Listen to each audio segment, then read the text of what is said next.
Assalamualaikum warahmatullahi wabarakatuh. Alhamdulillahirabbil alamin wassalatu wassalamu ala asyrofil anbiya'i wal mursalin wa ala alihi washabbihi ajmain. Amma ba'du. Pertama-tama dan yang paling utama, marilah kita panjatkan puja dan puji syukur kehadirat Allah Subhanahu wa taala yang telah memberikan kita nikmat serta rahmatnya sehingga kita dapat berkumpul pada kesempatan kali ini. Tak lupa salawat serta salam kita berikan kepada Nabi besar Muhammad SAW yang telah membawa kita dari zaman yang gelap menuju zaman yang terang benderang, dari zaman jahiliyah menuju zaman yang penuh dengan ilmu pengetahuan seperti sekarang ini. Yang saya hormati Ibu dosen pengampu bahasa Indonesia saya, Ibu Junaida, dan teman-teman yang saya sayangi sekalian. Sebelumnya, izinkan saya memperkenalkan diri. Nama saya Diva Adiliyah. Saya mahasiswi Universitas Islam Negeri Sumatera Utara, jurusan Biologi, Fakultas Sains dan Teknologi, Stambuk 2020. Baiklah, dalam pembahasan kali ini saya akan memaparkan hasil kerja saya dengan judul Sejarah Perkembangan Bahasa Indonesia. Berasal dari manakah bahasa Indonesia? Bahasa Indonesia berasal dari bahasa Melayu. Bahasa ini telah tumbuh dan berkembang bahkan sebelum bahasa Indonesia dideklarasikan sebagai bahasa persatuan dalam Sumpah Pemuda pada tanggal 28 Oktober 1928. Lalu, mengapa bahasa Melayu? Ya, ada 3 faktor yang menyebabkan mengapa bahasa Melayu. Faktor yang pertama, bahasa Melayu sebagai lingua franca. Faktor yang kedua, sistem bahasa Melayu praktis dan sederhana. Dan ketiga, kebutuhan politik. Itulah 3 alasan mengapa terpilihnya bahasa Melayu. Bahasa Melayu sebagai lingua franca. Bahasa Melayu sendiri sudah digunakan sebagai bahasa perdagangan sejak zaman Sriwijaya. Di sini bahasa Melayu menjadi bahasa yang dapat dipahami dan digunakan dalam perdagangan oleh berbagai suku yang memiliki latar belakang bahasa ibu yang berbeda. Sehingga dengan demikian, bahasa Melayu menjadi lingua franca dalam aktivitas perdagangan. Yang kedua, sistem bahasa Melayu praktis dan sederhana. Bahasa Melayu sendiri mempunyai struktur yang berbeda dengan bahasa lain yang ada di Indonesia. Bahasa Melayu tidak memiliki strata sosial yang dimiliki bahasa Jawa misalnya. Contohnya, dalam penggunaan kata sapaan. Di Jawa, kata sapaan seorang anak kepada ibunya berbeda dengan kata sapaan seorang anak kepada teman sebayanya. Hal inilah yang menjadi alasan mengapa bahasa Melayu dianggap praktis dan sederhana dan dipilih menjadi bahasa persatuan. Yang ketiga, kebutuhan politik. Untuk mengatasi perbedaan bahasa yang ada di Indonesia tidak mungkin memilih salah satu dari ratusan bahasa ibu yang ada di Nusantara.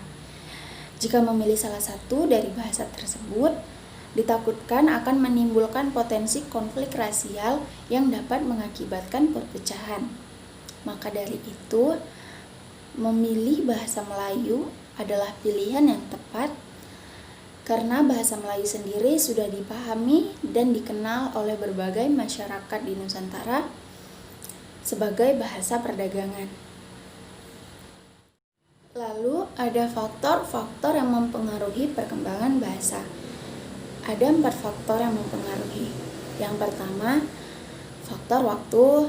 Yang kedua, faktor politik. Yang ketiga, faktor iptek. Dan yang keempat, faktor sosial dan budaya. Pertama, ada faktor waktu. Perkembangan bahasa Indonesia dalam lintas sejarah dapat dibagi menjadi 3 fase, yakni fase yang pertama atau biasa disebut dengan masa prakolonial. Pada masa ini, terdapat beberapa bukti tertulis mengenai bahasa Melayu tua yang ada di Indonesia yang terdapat dalam prasasti dan inskripsi. Fase kedua atau disebut dengan masa kolonial, pada masa ini yakni abad ke-16, orang-orang barat sudah sampai di Indonesia. Mereka menemukan bahwa bahasa Melayu sudah telah digunakan dalam bahasa pergaulan, perhubungan, dan perdagangan. Lalu fase ketiga atau yang disebut sebagai masa pergerakan. Masa ini dimulai pada tahun 1901. Pada tahun ini telah disusun ejaan resmi bahasa Melayu Van Ophuijsen yang menjadi cikal bakal ejaan bahasa Indonesia. Berikut pertemuan-pertemuan dalam Kongres Bahasa Indonesia. Yang pertama, 25 sampai 28 Juni 1938 di Solo. Dari hasil kongres itu dapat disimpulkan bahwa usaha pembinaan dan pengembangan bahasa Indonesia telah dilakukan secara sadar oleh cendekiawan dan budayawan Indonesia pada saat itu. Yang kedua, Kongres Bahasa Indonesia II dilaksanakan pada 28 Oktober sampai 2 November 1945 di Medan. Kongres ini merupakan perwujudan tekad bangsa Indonesia untuk terus-menerus menyempurnakan bahasa Indonesia yang diangkat sebagai bahasa kebangsaan dan ditetapkan sebagai bahasa negara. Lalu, Kongres Bahasa III pada tanggal 28 Oktober sampai 2 November 1978 di Jakarta.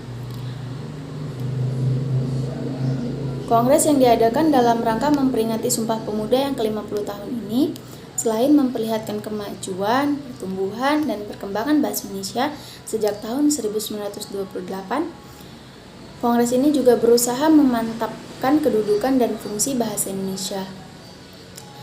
Lalu, Kongres Bahasa Indonesia ke-4 dilaksanakan pada 21 sampai 26 November 1983 di Jakarta. Kongres ini diselenggarakan dalam rangka memperingati Hari Sumpah Pemuda yang ke-55. Dalam putusannya, disebutkan bahwa pembinaan dan pengembangan bahasa Indonesia harus lebih ditingkatkan, sehingga amanat yang tercantum di dalam garis-garis besar haluan negara yang mewajibkan kepada semua warga negara Indonesia untuk menggunakan bahasa Indonesia dengan baik dan benar dapat tercapai semaksimal mungkin. Dilanjut, tanggal 28 Oktober sampai 2 November 1993 diselenggarakan Kongres Bahasa Indonesia 6 di Jakarta. Pesertanya sebanyak 770 pakar bahasa dari Indonesia dan 53 peserta tamu dari mancanegara meliputi Australia, Brunei Darussalam, Jerman, Hong Kong, Italia, India, Jepang, Rusia, Singapura, Korea Selatan, dan Amerika Serikat. Kongres ini mengusulkan agar pusat pembinaan dan pengembangan bahasa ditingkatkan statusnya menjadi lembaga bahasa Indonesia, serta mengusulkan disusunnya Undang-Undang Bahasa Indonesia. Terakhir, tanggal 26 sampai 30 Oktober 1998 diselenggarakan Kongres Bahasa Indonesia 7 di Hotel Indonesia, Jakarta. Kongres itu mengusulkan dibentuknya Badan Pertimbangan Bahasa. Yang kedua, faktor politik. Muatan politik sangat melekat bahkan sejak kelahiran bahasa Indonesia. Unsur politik yang paling nyata adalah dalam Sumpah Pemuda yang dilaksanakan pada tanggal 28 Oktober 1928. Saat itu, proses intimidasi terhadap penjajah dilakukan oleh sekelompok pemuda yang mengikrarkan 3 ikrar yang kini sangat bersejarah.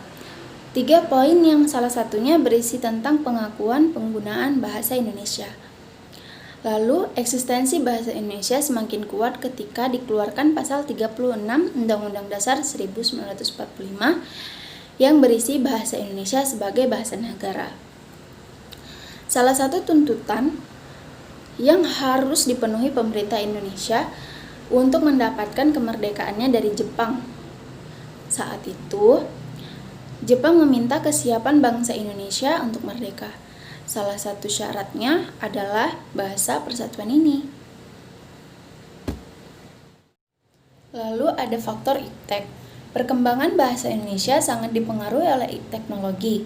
Para ahli bahasa mencari pandangan yang tepat untuk menyebut istilah-istilah asing dari teknologi itu. Seperti yang kita ketahui sendiri, teknologi memang banyak berasal dari luar negara, seperti Inggris, Cina, Amerika Serikat, dan lainnya. Jadi, dalam teknologi tersebut tentunya menggunakan bahasa-bahasa asing. Disinilah peran para ahli bahasa mencari pandangan yang tepat untuk menyebut istilah-istilah asing tersebut. Contohnya, website dipandankan menjadi laman. Lalu kata download yang dipandankan dengan kata unduh. Dan kata upload yang dipandankan dengan kata unggah. Yang terakhir, faktor sosial budaya. Hasil dari pertemuan sosial budaya melahirkan istilah-istilah kebahasaan yang dipahami dan berkembang oleh pemakainya, yang kemudian diakui sebagai bahasa Indonesia. Ada kata-kata dari bahasa-bahasa daerah, contohnya bahasa Jawa, bahasa Sunda, Bugis, Batak, dan lainnya, yang diserap atau dipakai menjadi yang kemudian menjadi bahasa Indonesia. Lalu ada perkembangan bahasa Indonesia sebelum merdeka. Pada dasarnya bahasa Indonesia berasal dari bahasa Melayu. Pada zaman Sriwijaya, bahasa Melayu dipakai sebagai bahasa penghubung antar suku di Nusantara dan sebagai bahasa yang digunakan dalam perdagangan antara pedagang dari dalam Nusantara dan luar Nusantara. Bahasa Melayu dianggap sebagai bahasa utama pada saat itu dan difungsikan sebagai berikut. Yang pertama, bahasa kebudayaan, yaitu bahasa buku-buku yang berisi aturan-aturan hidup dan sastra. Yang kedua, bahasa perhubungan atau lingua franca antar suku di Nusantara. Yang ketiga, bahasa perdagangan, baik bagi suku yang ada di Nusantara maupun pedagang yang berada di luar Nusantara. Dan yang ketiga, bahasa resmi kerajaan. Peninggalan sejarah bahasa Melayu. Perkembangan dan pertumbuhan bahasa Melayu tampak lebih jelas dari peninggalan-peninggalan sejarahnya. Misalnya, tulisan yang terdapat pada batu nisan di Minge 7 Aceh pada tahun 1380 Masehi. Lalu, yang kedua, prasasti Kedukan Bukit di Palembang pada tahun 683 Masehi. Lalu ada prasasti Talang Tuwo di Palembang pada tahun 684 Masehi. Lalu ada prasasti Kota Kapur di Bangka Barat pada tahun 686 Masehi. Lalu ada prasasti Karangbirahi Bangkok, Merami, Jambi pada tahun 688 Masehi. Perkembangan bahasa Indonesia sesudah merdeka. Bahasa Indonesia lahir pada tanggal 28 Oktober 1928. Pada saat itu, para pemuda dari pelosok Nusantara berkumpul dan berikrar.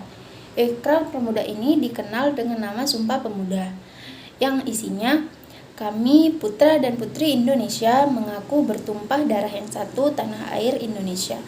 Kami putra dan putri Indonesia mengaku berbangsa yang satu bangsa Indonesia. Kami putra putri Indonesia menjunjung tinggi bahasa persatuan bahasa Indonesia. Dalam Undang-Undang 1945 Pasal 36 telah ditetapkan bahasa Indonesia sebagai bahasa nasional.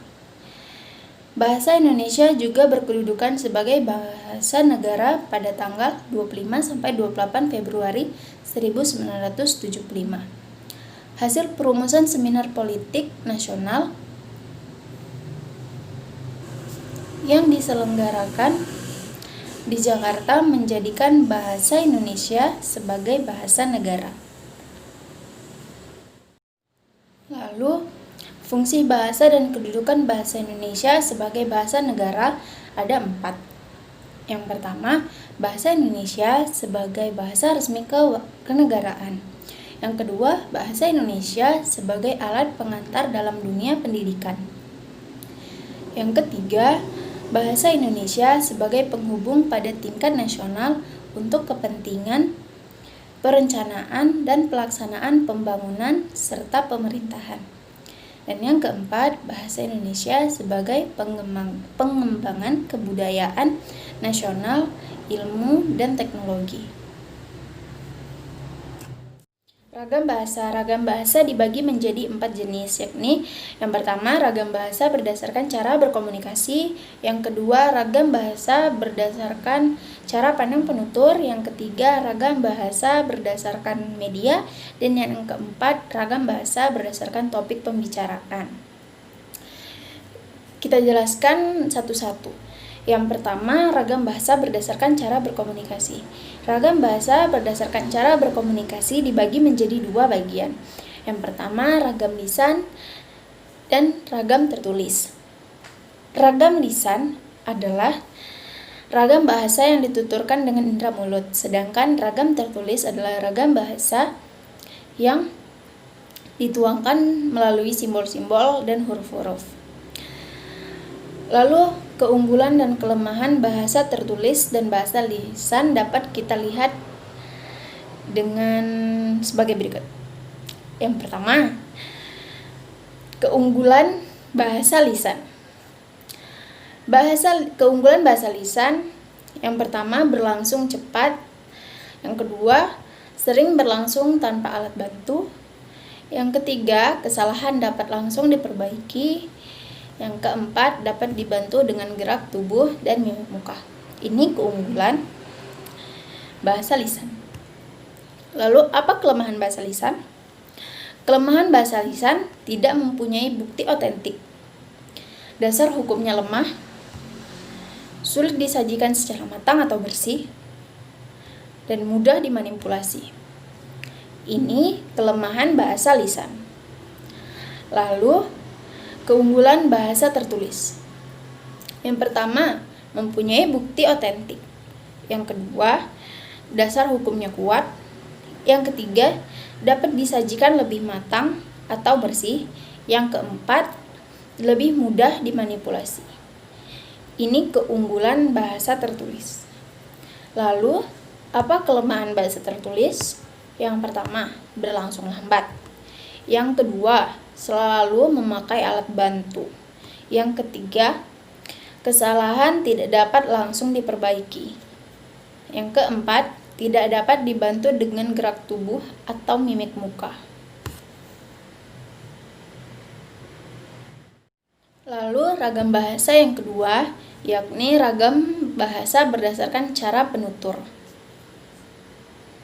Ragam bahasa ini juga terbagi menjadi 2, yakni idiolek dan dialek.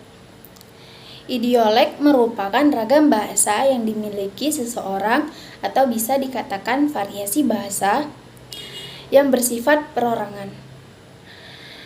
Setiap orang mempunyai variasi bahasa atau idioleknya masing-masing.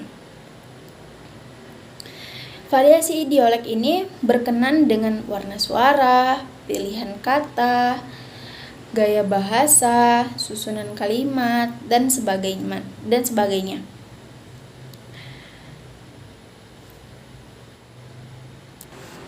Namun, yang paling dominan memanglah warna suara. Sehingga kita bisa mengetahui hanya dengan mendengarkan suaranya tanpa melihat orangnya. Ketika kita mendengar mantan Presiden Republik Indonesia Soeharto, kita akan dengan mudah mengenali suaranya walaupun tanpa melihat orangnya. Karena idiolek Pak Soeharto bersuara keras, lantang, dan berani. Lalu contoh yang kedua, bila kita mendengar legenda Betawi Benyamin berbicara tanpa melihat sosoknya, kita akan langsung mengetahui bahwa suara itu adalah suara Benyamin. Namun, tidak hanya dengan warna suara kita dapat mengenali seseorang. Apabila kita sering membaca karya-karyanya, seperti karyanya Taufik Ismail, Hamka, seperti penulis sekarang ini Boy Chandra, baru Pidi Baik, dan lain-lain, kita akan langsung mengenali bahwa ini tulisan mereka, ini tulisan Boy Chandra, dan ini tulisan Pidi Baik. Kita akan dengan mudah membedakannya dari pemilihan katanya, lalu dengan gaya bahasa yang mereka sajikan pasti berbeda. Jadi kita bisa mengetahui yang mana Boy Chandra, yang mana Pidi Baik, yang mana Taufik Ismail, yang mana Hamka. Kita dapat dengan mudah juga membedakannya. Lalu yang kedua ada idialek. Yang kedua ada dialek. Dialek merupakan ragam bahasa atau variasi bahasa yang digunakan oleh kelompok atau anggota masyarakat. Dari mulai Sabang sampai Merauke, daerah-daerah tersebut mempunyai ciri khas dialeknya masing-masing. Kita ambil contoh, ragam dialek yang digunakan oleh masyarakat Betawi berbeda dengan ragam bahasa yang dipakai oleh masyarakat Medan. Seperti contohnya panggilan Betawi, gue, lo, dan lain-lain. Lalu oleh masyarakat Medan seperti kau, terus aku, dan lain-lain. Kita dapat melihat perbedaan dialek dari berbagai daerah. Namun pemakaian ragam dialek Betawi agaknya lebih sering digunakan oleh orang yang notabene bukan orang Betawi. Hal ini dapat kita lihat bahwa banyak orang-orang yang bukan berasal dari Jakarta mengucapkan dialek Betawi ini dengan lancar, seperti kata gue, lo, matelu, ape, dan lain-lain. Ragam bahasa berdasarkan media ditinjau dari media atau sarana yang digunakan. Ragam bahasa berdasarkan media dibagi menjadi dua, yakni ragam bahasa lisan dan bahasa tulisan maksud saya. Ragam bahasa melalui alat ucap dengan dinamakan ragam bahasa lisan. Sedangkan bahasa yang dihasilkan dengan memanfaatkan tulisan dengan huruf sebagai unsur dasar dinamakan ragam bahasa tulis. Ciri-ciri ragam bahasa lisan yakni memerlukan orang kedua atau teman bicara, tergantung situasi, kondisi, ruang, dan waktu.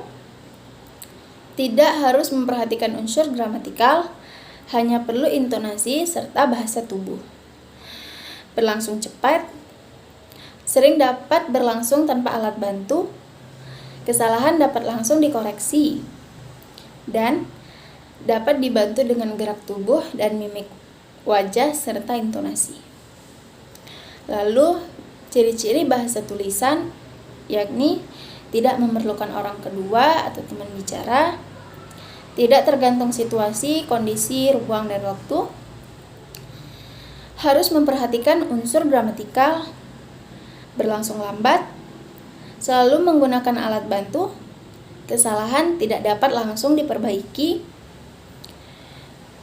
tidak dapat dibantu dengan gerak tubuh dan mimik wajah serta intonasi. Hanya dapat dibantu dengan tanda baca seperti titik untuk berhenti, koma, jeda, dan lainnya. Lalu yang terakhir, ragam bahasa berdasarkan topik pembicaraan. Seperti yang sudah dikemukakan sebelumnya, bahwa ragam atau variasi bahasa dapat terjadi karena interaksi yang berbeda-beda yang dilakukan oleh para penuturnya. Ragam atau variasi bahasa berdasarkan cara topik pembicaraan ini adalah ragam atau variasi bahasa yang digunakan berdasarkan bidang penggunaannya. Dalam dunia kedokteran, kita mengenal istilah-istilah yang hanya digunakan pada bidang kedokteran tersebut dan tidak digunakan untuk komunikasi secara umum.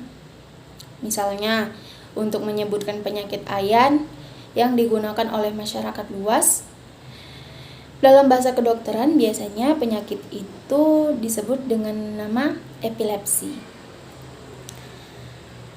Tidak hanya berdasarkan bidang penggunaannya saja, ragam bahasa ini juga dibedakan berdasarkan tingkat keformalannya. Berdasarkan tingkat keformalannya ini, Jost dan Hikmat membaginya menjadi bahasa beku atau frozen, ragam resmi atau formal, ragam usaha atau konsultatif, ragam bahasa santai casual, dan ragam bahasa akrab atau intimate. Kita jelaskan satu persatu. Ragam bahasa frozen merupakan ragam bahasa yang paling formal yang digunakan pada situasi penting, serius, atau khidmat. Ragam bahasa resmi atau formal merupakan variasi bahasa yang digunakan pada saat situasi formal. Lalu ada ragam bahasa konsultatif atau ragam bahasa usaha, merupakan variasi bahasa yang sering digunakan dalam pembahasan atau pembicaraan tentang usaha dan berorientasi pada hasil atau produksi. Selanjutnya, ragam bahasa santai atau casual merupakan variasi bahasa yang digunakan pada situasi santai dan tidak resmi, seperti perbincangan antara teman sekolah atau saat nongkrong dan lainnya.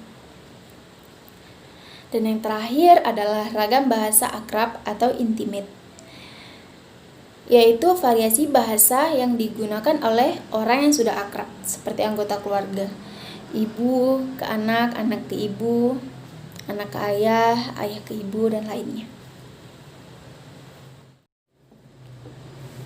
Lalu ada kedudukan bahasa Indonesia. Kedudukan bahasa Indonesia dibagi menjadi dua, yakni bahasa nasional dan bahasa negara. Bahasa nasional berfungsi sebagai lambang kebanggaan nasional.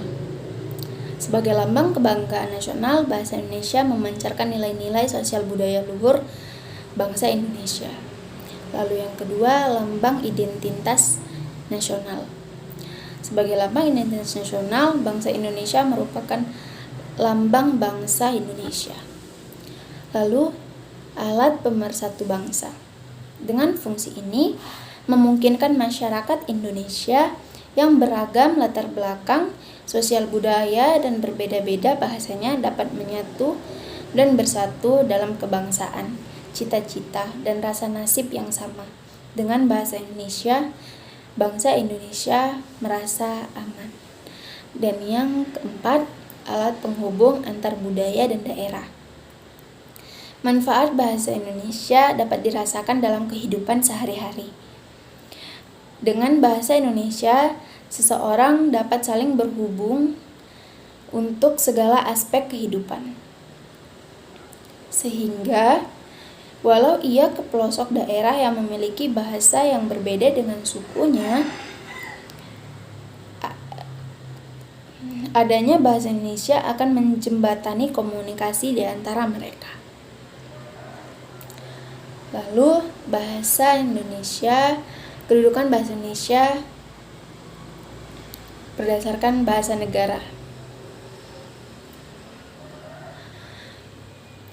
Berfungsi sebagai bahasa resmi kenegaraan. Bukti bahwa bahasa Indonesia sebagai bahasa resmi kenegaraan adalah digunakannya bahasa Indonesia dalam naskah Proklamasi Kemerdekaan Republik Indonesia 1945. Mulai saat itu, bahasa Indonesia digunakan dalam berbagai upacara, peristiwa, serta kegiatan kenegaraan. Lalu, bahasa Indonesia pengantar resmi di lembaga-lembaga pendidikan. Bahasa Indonesia dipakai sebagai bahasa pengantar di lembaga-lembaga pendidikan mulai dari taman kanak-kanak sampai dengan perguruan tinggi. Untuk memperlancar kegiatan belajar mengajar materi pembelajaran yang dibentuk media cetak juga hendaknya berbahasa Indonesia. Dilanjut bahasa resmi dalam perhubungan pada tingkat nasional untuk kepentingan perencanaan dan pelaksanaan pembangunan serta pemerintah. Bahasa Indonesia dipakai dalam hubungan antar badan pemerintahan dan penyebarluasan informasi kepada masyarakat. Sehubungan dengan itu, hendaknya diadakan penyeragaman sistem administrasi dan mutu media komunikasi massa. Tujuan penyeragaman dan peningkatan mutu tersebut agar isi atau pesan yang disampaikan dapat dengan cepat dan dapat diterima oleh masyarakat. Lalu yang terakhir, bahasa resmi dalam pengembangan kebudayaan dan pemanfaatan ilmu pengetahuan serta teknologi modern. Kebudayaan nasional yang beragam berasal dari masyarakat Indonesia yang beragam pula. Dalam penyebarluasan ilmu dan teknologi modern, agar terjangkau pemakaiannya lebih luas. Penyebaran ilmu dan teknologi baik melalui buku-buku pelajaran, buku-buku populer, majalah-majalah ilmu maupun media cetak lainnya hendaknya menggunakan bahasa Indonesia.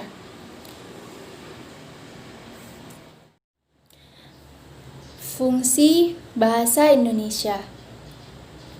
Bahasa memiliki dua fungsi. Fungsi ini terbagi ke dalam fungsi khusus dan fungsi umum. Fungsi umumnya sebagai alat untuk mengungkapkan perasaan atau mengekspresikan diri yang pertama. Bahasa sarana untuk mengungkapkan gagasan dan perasaan. Melalui bahasa kita dapat menyatakan secara terbuka segala sesuatu yang tersirat di dalam hati dan pikiran kita. Lalu yang kedua, sebagai alat komunikasi. Untuk dapat berkomunikasi dengan baik, seseorang membutuhkan bahasa. Bahasa merupakan sarana agar apa yang ingin disampaikan kepada orang lain dapat diterima dan dipahami. Lalu sebagai alat berintegrasi dan beradaptasi sosial. Pada saat beradaptasi di lingkungan sosial, seseorang akan memilih bahasa yang digunakan tergantung situasi dan kondisi yang dihadapi. Seseorang akan menggunakan bahasa yang non-standar atau tidak resmi, biasanya. Pada saat berbicara pada teman-teman dan menggunakan standar bahasa resmi, pada saat berbicara dengan orang tua atau orang yang dihormati. Kemampuan untuk menentukan pilihan ragam bahasa tersebut akan sangat membantu dalam berintegrasi di dalam masyarakat. Lalu, yang terakhir sebagai alat kontrol sosial. Bahasa seringkali dikaitkan dengan kepribadian seseorang. Bagaimana seseorang menggunakan bahasa akan terlihat bagaimana pandangan hidupnya. Hal ini bisa dilihat bagaimana tuturan seseorang yang tidak berpendidikan akan jauh berbeda dengan orang yang berpendidikan. Ataupun tuturan seseorang yang beradab dengan orang yang tidak beradab akan tercermin dari bahasanya tersebut. Oleh karena itu, bahasa dapat dijadikan parameter perkembangan sosial. Lalu ada fungsi khusus bahasa Indonesia. Ada 4, yakni yang pertama, mengadakan hubungan dalam pergaulan sehari-hari. Manusia adalah makhluk sosial yang tak terlepas dari hubungan komunikasi dengan makhluk sosial lainnya. Komunikasi yang berlangsung dapat menggunakan bahasa formal dan non-formal. Lalu yang kedua, mewujudkan seni atau sastra. Bahasa tidak hanya sebagai alat komunikasi belaka, namun juga merupakan alat untuk mewujudkan seni. Dalam hal ini, karya sastra, seseorang mampu menyampaikan perasaan estetiknya dan pengalaman literernya dengan menggunakan bahasa sebagai medium untuk dituangkan dalam karya-karya sastra seperti puisi, cerpen, novel, maupun naskah drama. Seperti saya suka menulis sajak misalnya, dan lain sebagainya. Lalu ada mempelajari bahasa-bahasa kuno.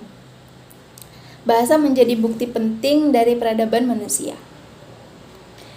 Kemajuan peradaban suatu bangsa, baik Yunani maupun Romawi, dapat terekam sejarahnya karena penggunaan bahasa dalam tradisi intelektualnya. Dan yang terakhir, mengeksploitasi iptek. Dengan jiwa dan sifat keingintahuan yang dimiliki manusia, serta akal dan pikiran yang sudah diberikan Tuhan kepada manusia, maka manusia akan selalu mengembangkan berbagai hal untuk mencapai kehidupan yang lebih baik. Adanya bahasa mampu membuat manusia mengeksplorasikan segala keingintahuannya mengenai berbagai aspek kehidupan. Sehingga lahirlah teknologi yang selalu hadir untuk mempermudah kehidupan. Bahasa juga membuat teknologi ini dapat dinikmati dan menyebar ke berbagai sudut dunia. Maka saat ini dapat dipastikan tak ada orang yang tak mengenal teknologi. Terutama teknologi handphone, dan tahu pasti bagaimana cara penggunaannya karena bahasa tersebut. Baiklah, dengan demikianlah hasil presentasi saya dengan judul Perkembangan Bahasa Indonesia. Semoga apa yang saya sampaikan dapat bermanfaat bagi kita semua dan bagi saya terutama. Jika ada kekurangan dan kesalahan dari presentasi saya kali ini, saya mohon maaf karena kesempurnaan sungguh hanya milik Allah Subhanahu wa Ta'ala saja. Akhirul kalam, subhanaka Allahumma wa bihamdika asyhadu alla ilaha illa anta astaghfiruka wa atubu ilaik. Wassalamualaikum warahmatullahi